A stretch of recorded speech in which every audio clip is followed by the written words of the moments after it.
ಓಂ ಗುರುಭ್ಯೋ ನಮಃ. ಚತುರ್ಥ ಸ್ಕಂದ 20ನೇ ಅಧ್ಯಾಯ. ಪೃಥು ಚಕ್ರವರ್ತಿಯ ಯಜ್ಞಶಾಲೆಯಲ್ಲಿ ಶ್ರೀ ಭಗವಂತನು ಆವಿರ್ಭವಿಸಿ ಆತನನ್ನು ಅನುಗ್ರಹಿಸಿದುದು. ಶ್ರೀ ಮೈತ್ರೇಯರು ಪೃಥು ಚಕ್ರವರ್ತಿಯ ಕಥೆಯನ್ನು ಮುಂದುವರಿಸುತ್ತಾ ಹೇಳುತ್ತಾರೆ. ಭಗವಾನಪಿ ವೈಕುಂಠಃ ಸಾಕಂ ಮಘವತಾ ವಿಭು ಯಜ್ಞೈರ್ಯಜ್ಞಪತಿಸ್ತುಷ್ಟೋ ಯಜ್ಞಭುಕ್ತಮಭಾಷತ. ಯಜ್ಞಪತಿಯು ಯಜ್ಞಭೋಕ್ತೃವೂ ಆದ ಭಗವಾನ್ ಶ್ರೀ ಮಹಾವಿಷ್ಣುವು ಪೃಥು ಮಹಾರಾಜನ ಯಜ್ಞಗಳಿಂದ ಸಂತುಷ್ಟನಾಗಿ ಇಂದ್ರನೊಡನೆ ಆ ಯಜ್ಞಕ್ಕೆ ದಯಮಾಡಿಸಿ ಆ ರಾಜೇಂದ್ರನನ್ನು ಅಭಿನಂದಿಸುತ್ತಾ ಹೀಗೆಂದನು. ಎಲೈ ರಾಜೇಂದ್ರನೇ, ಏಷಾ ತೇ ಕಾರಶಿ ಭಂಗಂ ಹಯಮೇಧ ಶತಸ್ಯಃ ಕ್ಷಮಾಪಯತ ಆತ್ಮ ನಮಮುಷ್ಯ ಕ್ಷಂತುಮರ್ಹಸಿ. ಎಲೈ ರಾಜೇಂದ್ರನೇ, ಈ ಇಂದ್ರನು 100 ಅಶ್ವಮೇಧ ಯಜ್ಞಗಳನ್ನು ಪೂರ್ಣಗೊಳಿಸಬೇಕೆಂದಿದ್ದ ನಿನ್ನ ಸಂಕಲ್ಪಕ್ಕೆ ವಿಘ್ನವನ್ನುಂಟು ಮಾಡಿದುದಕ್ಕಾಗಿ ನಿನ್ನಲ್ಲಿ ಕ್ಷಮೆಯನ್ನು ಯಾಚಿಸುತ್ತಿದ್ದೇನೆ. ನೀನು ಈತನನ್ನು ಕ್ಷಮಿಸು. ಸುಧಿಯಃ ಸಾಧವೋ ಲೋಕೆ ನರದೇವ ನರೋತ್ತಮಾಃ ನಾಭಿದೃಹ್ಯಂತಿ ಭೂತೇಭ್ಯೋ ಯರ್ಹಿ ನಾತ್ಮ ಕಲೇವರಂ. ಜ್ಞಾನಿಗಳು ಸಾಧುಗಳೂ ಆಗಿರುವ ನರಶ್ರೇಷ್ಠರು ಯಾವ ಜೀವಿಗಳಿಗೂ ದ್ರೋಹವನ್ನೆಸಗುವುದಿಲ್ಲ, ಏಕೆಂದರೆ ಈ ಶರೀರವೇ ಆತ್ಮನಲ್ಲ ಎಂಬುದು ಅವರಿಗೆ ತಿಳಿದಿರುತ್ತದೆ. ನಿನ್ನಂತಹ ನರಶ್ರೇಷ್ಠರು ನನ್ನ ಮಾಯೆಗೆ ಮರುಳಾಗಬಾರದು. ಹಾಗೆ ಮರುಳಾಗುವುದಾದರೆ ಬಹುದಿನಗಳವರೆಗೂ ಮಾಡಿರುವ ಜ್ಞಾನಿ ಜನರ ಸೇವೆಯು ಕೇವಲ ಶ್ರಮವೆಂದೇ ಸಿದ್ಧವಾಗುತ್ತದೆ. ಜ್ಞಾನದಿಂದ ಎಚ್ಚರಗೊಂಡವನು ಈ ಶರೀರವನ್ನು ಅವಿದ್ಯೆ, ವಾಸನೆ ಮತ್ತು ಕರ್ಮಗಳಿಂದ ನಿರ್ಮಿತವಾಗಿರುವ ಬೊಂಬೆಯೆಂದು ತಿಳಿದಿರುತ್ತಾನೆ. ಆದ್ದರಿಂದ ಆತನು ಇದರಲ್ಲಿ ಆಸಕ್ತನಾಗುವುದಿಲ್ಲ. ಹೀಗೆ ಶರೀರದಲ್ಲಿಯೇ ಅನಾಸಕ್ತನಾಗಿರುವುದರಿಂದ ಆ ವಿವೇಕಿಯು ಆ ಶರೀರ ಸಂಬಂಧದಿಂದ ಉಂಟಾದ ಮನೆ, ಮಡದಿ, ಮಕ್ಕಳು ಮತ್ತು ಹಣ ಮುಂತಾದವುಗಳಲ್ಲಿ ಹೇಗೆ ತಾನೇ ಮಮತೆಯಿಂದ ಕೂಡಿರುತ್ತಾನೆ. ಏಕಃ ಶುದ್ಧಃ ಸ್ವಯಂ ಜ್ಯೋತಿರ್ನಿರ್ಗುಣೋऽಸೌ ಗುಣಾಶ್ರಯಃ ಸರ್ವಗುಣಾವೃತಃ ಸಾಕ್ಷಿ ನಿರಾತ್ಮಾತ್ಮನಃ ಪರಃ. ಈ ಆತ್ಮನು ಶರೀರದಿಂದ ಭಿನ್ನನಾದವನು, ಏಕೆಂದರೆ ಈತನು ಕೇವಲನು, ಶುದ್ಧನು, ಸ್ವಯಂ ಪ್ರಕಾಶವುಳ್ಳವನು, ತ್ರಿಗುಣರಹಿತನಾಗಿ ತ್ರಿಗುಣಗಳಿಗೆ ಆಶ್ರಯನಾಗಿರುವವನು, ಸರ್ವವ್ಯಾಪಿಯೂ ಆವರಣ ಶೂನ್ಯನು, ಎಲ್ಲಕ್ಕೂ ಸಾಕ್ಷಿಯೂ ಮತ್ತು ಬೇರೊಂದು ಆತ್ಮವಿಲ್ಲದವನು ಆಗಿರುತ್ತಾನೆ. ಈ ದೇಹದಲ್ಲಿರುವ ಆತ್ಮನು ಹೀಗೆ ಶರೀರವಲ್ಲ, ಶರೀರದಿಂದ ಭಿನ್ನನಾದವನು ಎಂದು ತಿಳಿದುಕೊಂಡ ಜ್ಞಾನಿಯಾದ ಮನುಷ್ಯನು ಪ್ರಕೃತಿಯಲ್ಲೇ ಇದ್ದರೂ ಅದರ ಗುಣಗಳ ಅಂಟು ಆತನಿಗೆ ಇರುವುದಿಲ್ಲ. ಎಲೈ ರಾಜೇಂದ್ರನೇ, ಯಾವನು ಯಾವ ಕಾಮನೆಯನ್ನೂ ಇಟ್ಟುಕೊಳ್ಳದೆ ತನ್ನ ವರ್ಣಾಶ್ರಮ ಧರ್ಮಗಳ ಮೂಲಕ ಪ್ರತಿದಿನವೂ ಶ್ರದ್ಧೆಯಿಂದ ನನ್ನನ್ನು ಆರಾಧಿಸುತ್ತಾನೆಯೋ ಆತನ ಚಿತ್ತವು ಮೆಲ್ಲ ಮೆಲ್ಲಗೆ ಶುದ್ಧವಾಗಿ ಬಿಡುವುದು. ಚಿತ್ತವು ಶುದ್ಧವಾದ ಬಳಿಕ ಆತನಿಗೆ ವಿಷಯ ಸುಖಗಳ ಸಂಬಂಧ ತಪ್ಪಿ ಹೋಗುವುದು. ತತ್ವಜ್ಞಾನವು ಪ್ರಾಪ್ತವಾಗಲಾಗಿ ಆತನು ನನ್ನಲ್ಲಿ ನೆಲೆಗೊಳ್ಳುವನು. ಹೀಗೆ ನನ್ನಲ್ಲಿ ನೆಲೆಸುವಿಕೆಯೇ ಪರಮಶಾಂತಿಯು, ಬ್ರಹ್ಮವು ಅಥವಾ ಕೈವಲ್ಯವೆನಿಸುವುದು. ಉದಾಸೀನಮಿವಾಧ್ಯಕ್ಷಂ ದ್ರವ್ಯಜ್ಞಾನಕ್ರಿಯಾತ್ಮನಾಂ ಕೂಟಸ್ಥಮಿಮಮಾತ್ಮಾನಂ ಯೋ ವೇದಾಪ್ನೋತಿ ಶೋಭನಂ. ಕೂಟಸ್ಥನಾಗಿ ರಾಶಿಯ ಮೂಲದಲ್ಲಿರುವ ಆತ್ಮನು ದ್ರವ್ಯ, ಜ್ಞಾನ, ಕ್ರಿಯೆ ಮತ್ತು ಮನಸ್ಸು ಇವುಗಳಿಗೆ ಅಧ್ಯಕ್ಷನಾಗಿದ್ದರೂ ಆತನು ಅವುಗಳ ಬಗೆಗೆ ಉದಾಸೀನನಂತೆ ಇರುವುದರಿಂದ ಅವುಗಳ ಲೋಪವು ಈತನಿಗೆ ಅಂಟುವುದಿಲ್ಲ ಎಂಬುದನ್ನು ತಿಳಿದುಕೊಂಡ ಮನುಷ್ಯನು ಪರಮ ಮಂಗಳ ರೂಪವಾದ ಮೋಕ್ಷ ಪದವನ್ನು ಪಡೆಯುವನು. ಗುಣಪ್ರವಾಹ ರೂಪವಾಗಿರುವ ಸಂಸಾರವು ಪಂಚಭೂತಗಳು, ಜ್ಞಾನೇಂದ್ರಿಯಗಳು, ಕರ್ಮೇಂದ್ರಿಯಗಳು ಮತ್ತು ಚೇತನಾತ್ಮಗಳ ಸಮುದಾಯವಾಗಿ ದೇವತೆಗಳು, ಮನುಷ್ಯರು ಮುಂತಾದ ರೂಪಗಳಿಂದ ಭಿನ್ನವಾಗಿರುವ ಲಿಂಗಕ್ಕೆ, ಅಂದರೆ ಮನೋಮಯ ದೇಹಕ್ಕೆ ಇರುವುದೇ ಹೊರತು ಆತ್ಮನಿಗಲ್ಲ. ಇದನ್ನು ತಿಳಿದು ಜ್ಞಾನಿಗಳು ನನ್ನಲ್ಲಿ ದೃಢವಾದ ಅನುರಾಗವನ್ನು ಹೊಂದಿದವರಾಗಿ ಸಂಪತ್ತು ಮತ್ತು ವಿಪತ್ತು ಇವುಗಳೆರಡರಲ್ಲೂ ಹರ್ಷ, ಶೋಕ ಮುಂತಾದ ವಿಕಾರಗಳಿಗೆ ಒಳಗಾಗುವುದಿಲ್ಲ. ಆದುದರಿಂದ ಎಲೈ ವೀರವರನೇ, ನೀನು ಉತ್ತಮರು, ಮಧ್ಯಮರು ಮತ್ತು ಅಧಮರೆಂಬ ಈ ಎಲ್ಲ ಪುರುಷರಲ್ಲೂ ಸಮಾನ ಭಾವವನ್ನು ಇಟ್ಟುಕೊಂಡು ಸುಖ ದುಃಖಗಳನ್ನು ಸಮವಾಗಿ ಕಾಣಬೇಕು. ಮನಸ್ಸು ಇಂದ್ರಿಯಗಳನ್ನು ಗೆದ್ದು ನಾನು ಒದಗಿಸಿಕೊಟ್ಟಿರುವ ಮಂತ್ರಿಯೇ ಮುಂತಾದ ಎಲ್ಲ ರಾಜಕೀಯ ಪುರುಷರ ಸಹಾಯದಿಂದ ಸಮಸ್ತ ಲೋಕಗಳನ್ನು ರಕ್ಷಿಸಬೇಕು. ಪ್ರಜೆಗಳನ್ನು ರಕ್ಷಿಸುವುದರಿಂದಲೇ ರಾಜನಿಗೆ ಕಲ್ಯಾಣ ಉಂಟಾಗುವುದು. ಹೀಗೆ ಅವರನ್ನು ರಕ್ಷಿಸಿದರೆ ಆತನಿಗೆ ಪರಲೋಕದಲ್ಲಿ ಪ್ರಜೆಗಳು ಆಚರಿಸಿದ ಪುಣ್ಯದಲ್ಲಿ 6ನೇ 1 ಭಾಗವು ದೊರೆಯುವುದು. ಹೀಗಲ್ಲದೆ ಪ್ರಜೆಗಳನ್ನು ರಕ್ಷಿಸದೆ ಅವರಿಂದ ಕಂದಾಯವನ್ನು ಮಾತ್ರ ಕಿತ್ತುಕೊಳ್ಳುವವನನ್ನು ಕಿತ್ತುಕೊಳ್ಳುವಂತಹ ರಾಜನ ಇಡೀ ಪುಣ್ಯವನ್ನು ಪ್ರಜೆಗಳು ಕಿತ್ತುಕೊಳ್ಳುವರು. ಇಷ್ಟೇ ಅಲ್ಲ, ಪ್ರಜೆಗಳು ಆಚರಿಸುವ ಪಾಪಗಳು ಆ ರಾಜನಿಗೆ ಬಂದು ಸೇರುವುದು. ಇದನ್ನರಿತು ನೀನು ಶ್ರೇಷ್ಠರಾದ ಬ್ರಾಹ್ಮಣರ ಸಮ್ಮತಿ ಮತ್ತು ಪರಂಪರೆಯಿಂದ ಧರ್ಮವನ್ನೇ ಪ್ರಧಾನವಾಗಿಟ್ಟುಕೊಂಡು ಎಲ್ಲದರಲ್ಲೂ ಅನಾಸಕ್ತನಾಗಿ ಈ ಭೂಮಿಯನ್ನು ಆಳುತ್ತಿದ್ದರೆ ಪ್ರಜೆಗಳು ನಿನ್ನನ್ನು ಪ್ರೀತಿಸುವರು ಮತ್ತು ಕೆಲವೇ ದಿವಸಗಳಲ್ಲಿ ಸನಕಾದಿಸಿದ್ದರೂ ನಿನ್ನ ಮನೆಗೆ ದಯಮಾಡಿಸಿ ನಿನಗೆ ದರ್ಶನವನ್ನು ದಯಪಾಲಿಸುವರು. ವರಂ ಚ ಮತ್ಕಂಚನ ಮಾನವೇಂದ್ರ ವೃಣೀಶ್ವತೇಹಂ ಗುಣಶೀಲಯಂತ್ರಿತಃ ನಾಹ ಮುಖೈರ್ವೈ ಸುಲಭಸ್ತಪೋಭಿರ್ಯೋಗೇನ ವಾ ಯತ್ ಸಮಚಿತ್ತವರ್ತಿ. ಆದುದರಿಂದ ರಾಜೇಂದ್ರ, ನಿನಗೆ ಇಷ್ಟವಾದ ವರವನ್ನು ಬೇಡಿಕೊ. ನಾನು ನಿನ್ನ ಗುಣಗಳಿಗೂ ಶೀಲಕ್ಕೂ ವಶನಾಗಿ ಬಿಟ್ಟಿದ್ದೇನೆ. ನಾನು ಯಜ್ಞಗಳಿಂದಾಗಲಿ ತಪಸ್ಸುಗಳಿಂದಾಗಲಿ ಯೋಗದಿಂದಾಗಲಿ ಸುಲಭವಾಗಿ ಸಿಗುವವನಲ್ಲ. ಯಾರಲ್ಲಿ ಸಮಭಾವವಿದೆಯೋ ಅಂತಹವರ ಚಿತ್ತದಲ್ಲಿ ಮಾತ್ರವೇ ಇರುವವನು. ಮೈತ್ರೇಯರು ಹೇಳುತ್ತಾರೆ, ವಿದುರ, ಸರ್ವಲೋಕ ಗುರುವಾದ ಶ್ರೀಹರಿ ವಿಶ್ವಕ್ಸೇನನು ಹೀಗೆ ಆದೇಶ ನೀಡಲು ಸರ್ವಲೋಕ ವಿಜಯಿಯಾದ ಆ ರಾಜೇಂದ್ರನು ಅದನ್ನು ಶಿರಸಾವಹಿಸಿದನು. ಆಗ ದೇವರಾಜನಾದ ಇಂದ್ರನು ತನ್ನ ದುಷ್ಕಾರ್ಯಕ್ಕಾಗಿ ತಾನೇ ನಾಚಿಕೆಪಟ್ಟು ಪೃಥುವಿನ ಪಾದಗಳಿಗೆ ಬೀಳುವಷ್ಟರಲ್ಲಿಯೇ ನೃಪತಿಯು ಆತನನ್ನು ಪ್ರೇಮದಿಂದ ಆಲಿಂಗನ ಮಾಡಿಕೊಂಡು ಆತನಲ್ಲಿದ್ದ ದ್ವೇಷವೆಂಬ ದೋಷವನ್ನು ತೊರೆದು ಬಿಟ್ಟನು. ಅನಂತರ ಪೃಥು ಮಹಾರಾಜನು ವಿಶ್ವಾತ್ಮನಾದ ಶ್ರೀ ಭಗವಂತನನ್ನು ಆರಾಧನೆ ಮಾಡಿ ಅಡಿಗಡಿಗೂ ಉಕ್ಕಿ ಬರುತ್ತಿದ್ದ ಭಕ್ತಿಯಿಂದ ಆತನ ಅಡಿದಾವರೆಗಳನ್ನು ಹಿಡಿದುಕೊಳ್ಳುತ್ತಿರಲು ಸ್ವಾಮಿಯು ಅಲ್ಲಿಂದ ಹೊರಡಲನುವಾಗಿದ್ದರೂ ಆತನ ಭಕ್ತಿಗೆ ವಶನಾಗಿ ಪ್ರಯಾಣಿಸಲು ತಡಮಾಡಿದನು.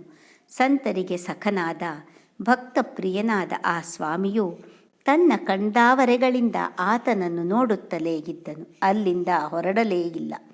ಕಣ್ಣುಗಳಲ್ಲಿ ಕಂಬನಿಯು ತುಂಬಿಕೊಂಡಿದ್ದರಿಂದ ಆ ಆದಿರಾಜನು ಶ್ರೀ ಭಗವಂತನನ್ನು ನೋಡುವುದಕ್ಕೂ ಸಮರ್ಥನಾಗಲಿಲ್ಲ.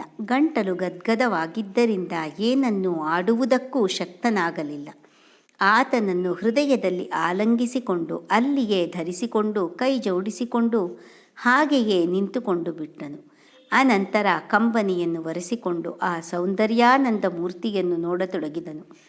ಪ್ರಭುವು ಕಾಲಿನ ತುದಿಯಿಂದ ನೆಲವನ್ನು ಮುಟ್ಟುತ್ತಾ ತನ್ನ ಕೈ ತುದಿಯನ್ನು ಉನ್ನತವಾದ ಗರುಡದೇವರ ಹೆಗಲಿನ ಮೇಲೆ ಇರಿಸಿಕೊಂಡಿದ್ದನು. ಆತನನ್ನು ಎಷ್ಟೆಷ್ಟು ನೋಡಿದರೂ ಪೃಥುವಿಗೆ ತೃಪ್ತಿಯಾಗಲಿಲ್ಲ. ಹೀಗೆ ಆ ಶ್ರೀಹರಿಯನ್ನು ಕಣ್ಮನಗಳಿಂದ ಪಾನ ಮಾಡುತ್ತಾ ಪೃಥು ಮಹಾರಾಜನು ಶ್ರೀ ಭಗವಂತನಲ್ಲಿ ಹೀಗೆ ಭಿನ್ನಯಿಸಿದನು. ವರಾನ್ ವಿಭೋ ತ್ವದ್ವರದೇಶ್ವರಾದ್ಭುತಃ ಕಥಂ ವೃಣೀತೆ ಗುಣವಿಕ್ರಿಯಾತ್ಮನಾಂ ಯೇ ನಾರಕಾಮಪಿ ಸಂತಿ ದೇಹಿನಾಂ ತಾನೀಶ ಕೈವಲ್ಯಪತೆ ವೃಣೇನ ಚ. ಪ್ರಭೋ ವೈಕುಂಠಪತಿಯೇ, ವರವನ್ನು ಕೊಡುವ ಬ್ರಹ್ಮಾದಿ ದೇವತೆಗಳಿಗೂ ವರವನ್ನು ದಯಪಾಲಿಸುವ ಸರ್ವವರ ಪ್ರಧಾನ ಸಮರ್ಥನಾದ ಸ್ವಾಮಿಯು ನೀನು. ದೇಹಾಭಿಮಾನಿಗಳು ಭೋಗಿಸಲು ಯೋಗ್ಯವಾದ ಇಂತಹ ವರವನ್ನು ವಿವೇಕಿಗಳು ನಿನ್ನಿಂದ ಹೇಗೆ ತಾನೇ ಬೇಡಿಯಾರು? ಕ್ಷುದ್ರವಾದ ವಿಷಯ ಭೋಗಗಳು ನರಕ ಯೋಗ್ಯರಾದ ಸಂಸಾರಿಗಳಿಗೂ ದೊರೆಯುವುದು. ಆದರೆ ನಾನು ಅವುಗಳನ್ನು ಬೇಡೆನು. ನ ಕಾಮಯೇ ನಾಥ ತದಪ್ಯಹಂ ಕ್ವಚಿನ್ನ ಯತ್ರ ಯಶ್ಮುಚ್ಚರಣಾಂಬುಜಾಸವಃ ಮಹತ್ತಮಾಂತರ್ಹೃದಯಾನ್ಮುಖಚ್ಯುತೋ ವಿಧತ್ಸ್ವ ಕರ್ಣಾಯುತಮೇಶ ಮೇ ವರಹ. ಹಾಗಾದರೆ ಮೋಕ್ಷವನ್ನು ಬೇಡುವೆಯಾ ಎಂದರೆ ಅದನ್ನೂ ನಾನು ಪ್ರಾರ್ಥಿಸುವುದಿಲ್ಲ. ಏಕೆಂದರೆ ಅದರಲ್ಲಿ ಮಹಾಪುರುಷರ ಹೃದಯದಿಂದ ಅವರ ಬಾಯಿಯ ಮೂಲಕ ಹರಿದು ಬರುವ ನಿನ್ನ ಚರಣಾರವಿಂದಗಳ ಮಕರಂದವಿರುವುದಿಲ್ಲ. ನಿನ್ನ ಕೀರ್ತಿ ಕಥೆಗಳನ್ನು ಕೇಳುತ್ತಿರುವ ಸುಖವು ದೊರೆಯುವುದಿಲ್ಲ. ಆದುದರಿಂದ ನಿನ್ನ ದಿವ್ಯ ಲೀಲಾಕಥೆಗಳನ್ನು ನಿರಂತರವಾಗಿ ಶ್ರವಣ ಮಾಡುತ್ತಿರುವುದಕ್ಕಾಗಿ ನನಗೆ 10,000 ಕಿವಿಗಳನ್ನು ಕರುಣಿಸು. ಅದೇ ನಾನು ಬೇಡುವ ವರವು. ಸ ಉತ್ತಮ ಶ್ಲೋಕ ಮಹನ್ಮುಖಚ್ಯುತೋ ಭವತ್ಪದಾಂಬೋಜ ಸುಧಾ ಕಣಾನಿಲಃ ಸ್ಮೃತಿ ಪುನರ್ವಿಸ್ಮೃತ ತತ್ವವರ್ತ್ಮಾನಾಂ ಕುಯೋಗಿನಾಂ ನ ವಿತರತ್ಯಲಂ ವರೈಹಿ. ಪುಣ್ಯಕೀರ್ತಿಯಾದ ಪ್ರಭುವೆ, ನಿನ್ನ ಅಡಿದಾವರೆಗಳ ರಸಾಮೃತದ ಕಣಗಳನ್ನು ಹೊತ್ತು ತರುತ್ತಾ ಮಹಾತ್ಮರ ಮುಖಾರವಿಂದಗಳಿಂದ ಯಾವ ಗಾಳಿಯು ಹೊರಹೊಮ್ಮುತ್ತದೆಯೋ ಅದಕ್ಕೆ ಅದ್ಭುತವಾದ ಶಕ್ತಿಯುಂಟು. ತತ್ವವನ್ನು ಮರೆತಿರುವ ನಮ್ಮಂತಹ ಕುಯೋಗಿಗಳಿಗೂ ಮತ್ತೆ ತತ್ವದ ಅರಿವನ್ನುಂಟು ಮಾಡುವಂತಹ ಶಕ್ತಿಯುಂಟು. ಆದುದರಿಂದ ನನಗೆ ಆ ಕಥಾಮೃತ ಶ್ರವಣವನ್ನು ಬಿಟ್ಟು ಬೇರಾವ ವರವೂ ಬೇಡ. ಯಶಃ ಶಿವಂ ಸುಶ್ರವ ಆರ್ಯ ಸಂಗಮೇ ಯದೃಚ್ಛಯಾ ಚೋಪಶೃಣೋತಿ ತೇ ಸಕೃತ್ ಕಥಂ ಗುಣಜ್ಞೋ ವಿರಮೇಧ್ವಿನಾ ಪಶುಂ ಶ್ರೀರ್ಯತ್ ಪ್ರವವ್ರೇ ಗುಣಸಂಗ್ರಹೇಚ್ಛಯ. ಪುಣ್ಯ ಶ್ಲೋಕನಾದ ಪರಮಾತ್ಮನೇ, ಸತ್ಸಂಗದಲ್ಲಿರುವಾಗ ನಿನ್ನ ಮಂಗಳಮಯವಾದ ಕೀರ್ತಿಯು ಒಮ್ಮೆ ಕಿವಿಗಳಿಗೆ ಬಿದ್ದಾಗ ಅಷ್ಟರಲ್ಲಿಯೇ ತೃಪ್ತಿಯಾಯಿತೆನ್ನುವವನು ಪಶುವೇ ಸರಿ. ಗುಣಗ್ರಾಹಿಗಳಾದ ಧನ್ಯ ಜೀವಿಗಳು ಅದನ್ನು ಸದಾ ಕೇಳುತ್ತಿರಬೇಕೆಂದೇ ಬಯಸುತ್ತಾರೆ.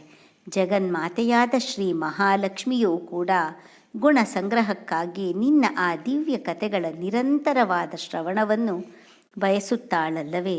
ಅಥಾ ಭಜೆ ತ್ವಾಕಿಲ ಪುರುಷೋತ್ತಮಂ ಗುಣಾಲಯಂ ಪದ್ಮಕರೇವ ಲಾಲಸಃ ಆಪ್ಯಾವಯೋರೇಕಪತಿ ಸ್ಪೃದೋ ಹಿ ಕಲಿನ ಸ್ಯಾತ್ಕೃತತ್ವಚ್ಚರಣೈಕತಾನಯೋ. ಆ ಶ್ರೀ ಮಹಾಲಕ್ಷ್ಮೀ ದೇವಿಯಂತೆ ನಾನು ಪುರುಷೋತ್ತಮನು ಕಲ್ಯಾಣ ಗುಣ ಪರಿಪೂರ್ಣನೂ ಆಗಿರುವ ನಿನ್ನ ಸೇವೆಯನ್ನು ಮಾಡಲು ಇಚ್ಛಿಸುತ್ತೇನೆ. ಆದರೆ ನಿನ್ನ ಅಡಿಗಳಲ್ಲೇ ಮನಸ್ಸನ್ನು ಏಕಾಗ್ರಗೊಳಿಸಿ ನಿನ್ನೊಬ್ಬನನ್ನೇ ಪತಿಯನ್ನಾಗಿ ಭಾವಿಸಿ ಸೇವೆ ಮಾಡುತ್ತಿರುವ ಜಗನ್ಮಾತೆಯಾದ ಮಹಾಲಕ್ಷ್ಮಿಗೂ ಮತ್ತು ನನಗೂ ಈ ನಿನ್ನ ಸೇವೆ ಎಂಬ ಸ್ಪರ್ಧೆಯಲ್ಲಿ ಕಲಹ ಉಂಟಾಗಬಾರದು ಅಷ್ಟೇ. ಜಗಜ್ಜನನ್ಯಾಂ ಜಗದೀಶ ವೈಶಸಂ ಸ್ಯಾದೇವ ಯತ್ ಕರ್ಮಣಿ ನಃ ಸಮೀಹಿತಂ ಕರೋಷಿ ಪಲ್ಗ್ವಪ್ಯರು ದೀನವತ್ಸಲಃ ಸ್ವ ಏವ ದಿಷ್ಣ್ಯೇಭಿರತಸ್ಯ ಕಿಂತಯ. ಓ ಜಗತ್ಪತಿಯೇ, ಆದರೆ ಎಷ್ಟೇ ಬೇಡವೆಂದರೂ ಆ ಜಗನ್ಮಾತೆಗೂ ನನ್ನಲ್ಲಿ ವಿರೋಧವು ಬರುವ ಸಂಭವವೂ ಇದ್ದೇ ಇದೆ. ಏಕೆಂದರೆ ನಾವಿಬ್ಬರೂ ಒಂದೇ ಸೇವಾ ಕೈಂಕರ್ಯಕ್ಕೆ ಆಸೆ ಪಡುತ್ತಿದ್ದೇವೆ. ಆದರೆ ನೀನು ದೀನವತ್ಸಲನು, ದೀನರಾದ ಭಕ್ತರು ಮಾಡುವ ಅತ್ಯಲ್ಪವಾದ ಸೇವಾ ಕರ್ಮವನ್ನು ಬಲು ದೊಡ್ಡದೆಂದು ಭಾವಿಸುವವನು. ಆದುದರಿಂದ ನಮ್ಮಿಬ್ಬರ ಜಗಳದಲ್ಲಿ ನೀನು ನನ್ನ ಪಕ್ಷವನ್ನೇ ಹಿಡಿಯುತ್ತೀ ಎಂದು ಆಶಿಸುತ್ತೇನೆ. ಸ್ವಸ್ವರೂಪದಲ್ಲಿಯೇ ರಮಿಸುತ್ತಿರುವ ನಿನಗೆ ಆಕೆಯಿಂದಾದರೂ ಆಗಬೇಕಾದುದೇನು. ಭಜಂತ್ಯತ ತ್ವಾಮಥಯೇವ ಸಾಧವೋ ವ್ಯುದಸ್ಥ ಮಾಯಾ ಗುಣವಿಭ್ರಮೋದಯತ್ ಭವತ್ಪದಾನುಸ್ಮರಣಾದೃಶೇ ಸತಾಂ ನಿಮಿತ್ತ ಮನ್ಯದ್ಭಗವನ್ನ ವಿದ್ಮಹೇ. ಹೀಗೆ ನೀನು ದೀನವತ್ಸಲನಾಗಿರುವುದರಿಂದಲೇ ಮಾಯಾಗುಣ ವಿಲಾಸಗಳನ್ನು ಮೀರಿದ ಮಾಯಾತೀತನಾದ ನಿನ್ನನ್ನು ಸಾಧುಗಳು ನಿರ್ಭಯವಾಗಿ ಭಜಿಸುತ್ತಾರೆ. ಸತ್ಪುರುಷರಿಗೆ ನಿನ್ನ ಚರಣಾರವಿಂದಗಳ ಸೇವೆಯ ಹೊರತು ಬೇರಾವ ಪ್ರಯೋಜನವೂ ಇಲ್ಲವೆಂದೇ ನಾನು ತಿಳಿದಿದ್ದೇನೆ. ಮನ್ಯೇ ಗಿರಂ ತೇ ಜಗತಾಂ ವಿಮೋಹಿನೀಂ ಪರಂ ವೃಣೀಶ್ವೇತಿ ಭಜಂತ ಮಾರ್ಥಯತ್ ವಾಚಾನುತಂತ್ಯ ಯದಿ ತೇ ಜನೋಸಿತಃ ಕಥಂ ಪುನಃ ಕರ್ಮ ಕರೋತಿ ಮೋಹಿತಃ. ಶ್ರೀ ಭಗವಂತನೇ, ಹೀಗೆ ನಿನ್ನ ಭಜನೆಯನ್ನೇ ಅನನ್ಯ ಪ್ರಯೋಜನವನ್ನಾಗಿ ಭಾವಿಸುವ ಭಕ್ತನಾದ ನನ್ನನ್ನು ಕುರಿತು ನೀನು ಯಾವುದಾದರೂ ವರವನ್ನು ಕೇಳಿಕೋ ಎಂದು ಮೋಹಕವಾದ ಮಾತನ್ನಾಡಿದೆಯಲ್ಲ. ಇದು ಲೋಕವನ್ನು ಮರುಳು ಮಾಡುವ ಮಾತಲ್ಲವೇ? ನಿನ್ನ ವಾಣಿಯೇ ಆಗಿರುವ ವೈದಿಕ ಕರ್ಮಕಾಂಡವೂ ಕೂಡ ಹೀಗೆಯೇ ಆಶಯ ಪಾಶಗಳಿಂದ ಜನರನ್ನು ಕಟ್ಟಿಹಾಕಿದೆ. ಹಾಗಿಲ್ಲದಿದ್ದರೆ ಜನರು ಮೋಹವಶರಾಗಿ ಸಕಾಮ ಕರ್ಮಗಳನ್ನು ಏಕೆ ಆಚರಿಸುತ್ತಿದ್ದರು? ತ್ವನ್ಮಾಯೆಯದ್ಧ ಜನ ಈಶ ಖಂಡಿತೋ ಈದನ್ಯದಾ ಶಾಸ್ತ ಋತಾತ್ಮನೋ ಬುಧಃ ಯಥಾಚರೇದ್ ಬಾಲಹಿತಂ ಪಿತಾ ಸ್ವಯಂ ತಥಾ ತ್ವಮೇವಾರ್ಹಸಿ ನಃ ಸಮೀಹಿತುಂ. ಪ್ರಭೋ, ನಿನ್ನ ಮಾಯೆಯಿಂದ ಮರುಳಾಗಿ ಅವಿವೇಕಿಗಳಾದ ಜನರು ನಿನ್ನನ್ನು ಬಿಟ್ಟು ಇತರ ಫಲಗಳನ್ನು ಅಪೇಕ್ಷೆ ಪಡುತ್ತಾರೆ. ಆದರೂ ತನ್ನ ಮಕ್ಕಳು ಬೇಡಿಕೆಯನ್ನು ಸಲ್ಲಿಸದೇ ಇದ್ದರೂ ತಂದೆಯು ತಾನೇ ಅವರಿಗೆ ಕಲ್ಯಾಣವನ್ನುಂಟು ಮಾಡುವಂತೆ ನೀನೂ ಸಹ ನಾವು ಪ್ರಾರ್ಥಿಸದೇ ಇದ್ದರೂ ನಮಗೆ ಯಾವುದು ಹಿತಕರವೋ ಅದನ್ನೇ ಉಂಟು ಮಾಡಪ್ಪ. ಮೈತ್ರೇಯರು ಹೇಳುತ್ತಾರೆ, ಹೀಗೆ ಆದಿರಾಜನಾದ ಪೃಥುವು ಶ್ರೀಹರಿಯನ್ನು ಕುರಿತು ಸ್ತೋತ್ರ ಮಾಡಲು ಸರ್ವಸಾಕ್ಷಿಯಾದ ಸ್ವಾಮಿ ಶ್ರೀಹರಿಯು, ರಾಜೇಂದ್ರನೇ, ಹಾಗೆಯೇ ಆಗಲಿ, ನಿನಗೆ ನನ್ನಲ್ಲಿ ಭಕ್ತಿಯುಂಟಾಗಲಿ. ಅದೃಷ್ಟ ವಿಶೇಷದಿಂದಲೇ ನಿನ್ನ ಮನಸ್ಸು ಹೀಗೆ ನನ್ನಲ್ಲಿ ಲೀನವಾಗಿರುವುದು. ಹಾಗಾದರೆ ತಾನೇ ಮನುಷ್ಯರು ತೊರೆದು ಹೋಗಲು ಅತಿ ಕಷ್ಟವಾದ ಮಾಯಾಬಂಧನವನ್ನು ಸಹಜವಾಗಿಯೇ ಕಳೆದುಕೊಳ್ಳುತ್ತಾರೆ. ತತ್ವಂ ಕುರು ಮಯಾದಿಷ್ಟಮಪ್ರಮತ್ತ ಪ್ರಜಾಪತೆ ಮುದಾದೇಶಕರೋ ಲೋಕಃ ಸರ್ವತ್ರಾಪ್ನೋತಿ ಶೋಭನಂ.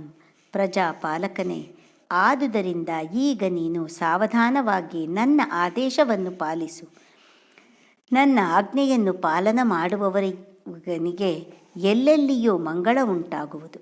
ಮೈತ್ರೇಯರು ಹೇಳುತ್ತಾರೆ, ಹೀಗೆ ಶ್ರೀ ಭಗವಂತನು ಪೃಥುವಿನ ಅರ್ಥಪೂರ್ಣವಾದ ವಚನಗಳನ್ನು ಅಭಿನಂದನೆ ಮಾಡಿದನು. ಅನಂತರ ಆತನಿಂದ ಪೂಜಿಸಲ್ಪಟ್ಟ ಪ್ರಭುವು ಆತನನ್ನು ಸಂಪೂರ್ಣವಾಗಿ ಅನುಗ್ರಹಿಸಿ ಅಲ್ಲಿಂದ ಹೊರಡಲು ಸಿದ್ಧನಾದನು. ಪೃಥು ಮಹಾರಾಜನು ಅಲ್ಲಿಗೆ ದಯಮಾಡಿಸಿದ್ದ ದೇವತೆಗಳು, ಋಷಿಗಳು, ಪಿತೃಗಳು, ಗಂಧರ್ವರು, ಸಿದ್ಧರು, ಚಾರಣರು, ನಾಗರು, ಕಿನ್ನರರು, ಅಪ್ಸರೆಯರು, ಮನುಷ್ಯರು ಮತ್ತು ಪಕ್ಷಿಗಳೇ ಮುಂತಾದ ಎಲ್ಲ ಬಗೆಯ ಪ್ರಾಣಿಗಳಿಗೂ ಮತ್ತು ಭಗವಂತನ ಪಾರ್ಷಾದರಿಗೂ ಎಲ್ಲರಿಗೂ ಭಗವದ್ಭಾವದಿಂದ ಭಕ್ತಿಪೂರ್ವಕವಾಗಿ ಮಾತು, ಮನಸ್ಸು ಮತ್ತು ಧನದಿಂದ ಬದ್ಧಾಂಜಲಿಯಾಗಿ ಸೇವೆ ಸಲ್ಲಿಸಿದನು. ಅನಂತರ ಅವರೆಲ್ಲರೂ ತಮ್ಮ ತಮ್ಮ ಲೋಕಗಳಿಗೆ ತೆರಳಿದರು. ಭಗವಂತನಾದ ಅಚ್ಯುತನು ಪೃಥು ಮಹಾರಾಜನ ಮತ್ತು ಆತನ ಪುರೋಹಿತರ ಚಿತ್ತವನ್ನು ಸೆಳೆಯುತ್ತಾ ತನ್ನ ಧಾಮಕ್ಕೆ ನಿರ್ಗಮಿಸಿದನು. ಅನಂತರ ತನ್ನ ಸ್ವರೂಪವನ್ನು ತೋರಿಸಿ ಅಂತರ್ಧಾನ ಹೊಂದಿದ ಅವ್ಯಕ್ತ ಸ್ವರೂಪನಾದ ದೇವಾದಿದೇವನಾದ ಶ್ರೀ ಭಗವಂತನಿಗೆ ನಮಸ್ಕಾರ ಮಾಡಿ ಪೃಥು ಮಹಾರಾಜನು ತನ್ನ ರಾಜಧಾನಿಗೆ ತೆರಳಿದನು. ಇಲ್ಲಿಗೆ ಮಹಾಪುರಾಣವು ಪರಮಹಂಸ ಸಂಹಿತೆಯೂ ಆಗಿರುವ ಶ್ರೀಮದ್ ಭಾಗವತದಲ್ಲಿ ಚತುರ್ಥ ಸ್ಕಂದದ 20ನೇ ಅಧ್ಯಾಯವು ಮುಗಿಯಿತು. ಓಂ ತತ್ಸತ್.